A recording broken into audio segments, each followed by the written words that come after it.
Hola, les habla Mabel Osorio, docente de educación primaria en Colombia y estudiante de doctorado en ciencias de la educación.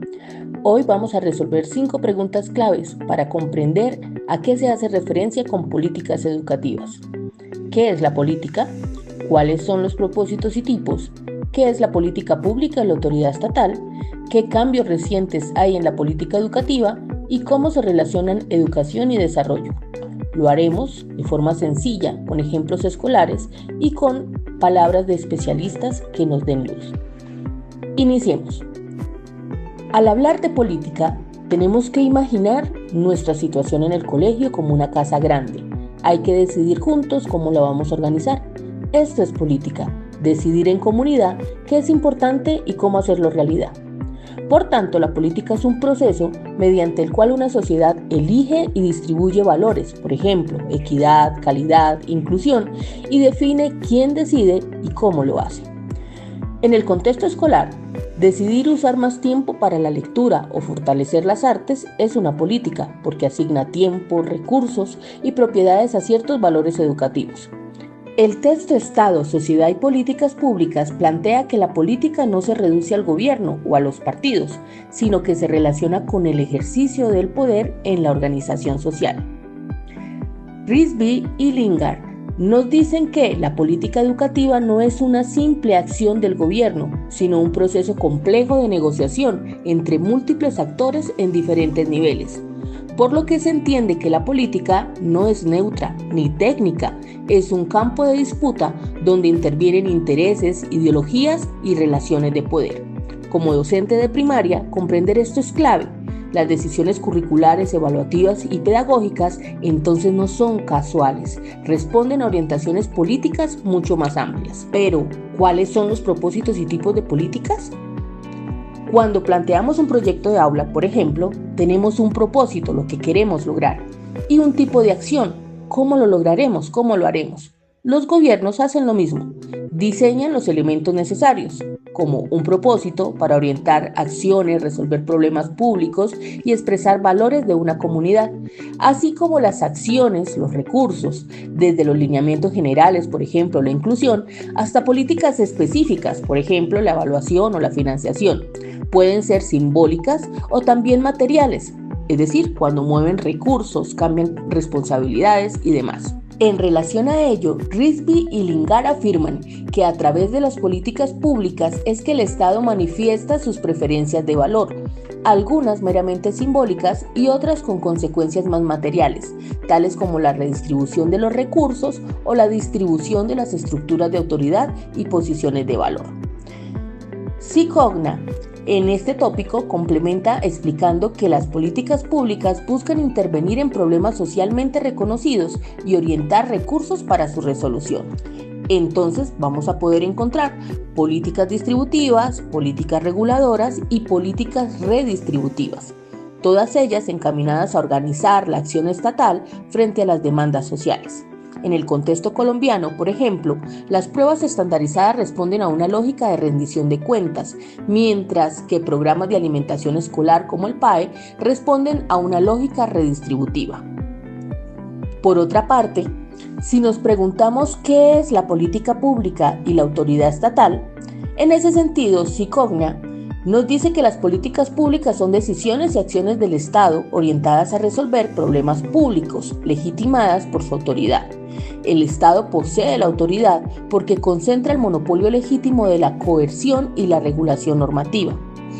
Risby y Lingard nos amplían esta perspectiva en el contexto global al señalar que la autoridad estatal ya no opera de manera aislada, sino en interacción con organismos internacionales, redes transnacionales y actores no estatales, como por ejemplo la OCDE. Esto implica que hoy las políticas públicas no se diseñan exclusivamente dentro de las fronteras nacionales. En educación, organismos como la OCDE influyen en reformas curriculares y evaluativas. Como docente, yo evidencio esta situación cuando los estándares internacionales impactan nuestra práctica educativa. A modo de ilustración, recordemos, en el colegio, la rectoría y el consejo toman las decisiones que nos aplican a todos. En un país, esta función la cumple el Estado. Por tanto, la política pública son las decisiones y cursos de acción con los que el Estado aborda asuntos colectivos, por ejemplo, el currículo, la jornada única, el PAE, mientras que la autoridad estatal es la capacidad legítima que tiene el Estado para tomar decisiones y hacerlas cumplir. Surge históricamente como la soberanía y la organización del Estado moderno. Al repensar los procesos de política educativa según las miradas de los autores leídos, tendremos que detenernos, por ejemplo, en Rizvi y Ligar, quienes explican cómo la globalización ha transformado la formulación de políticas educativas. Ellos afirman que la política educativa contemporánea está cada vez más moldeada por los procesos de globalización. Y añade también que la gobernanza educativa ha pasado de un modelo jerárquico nacional a redes complejas de regulación transnacional.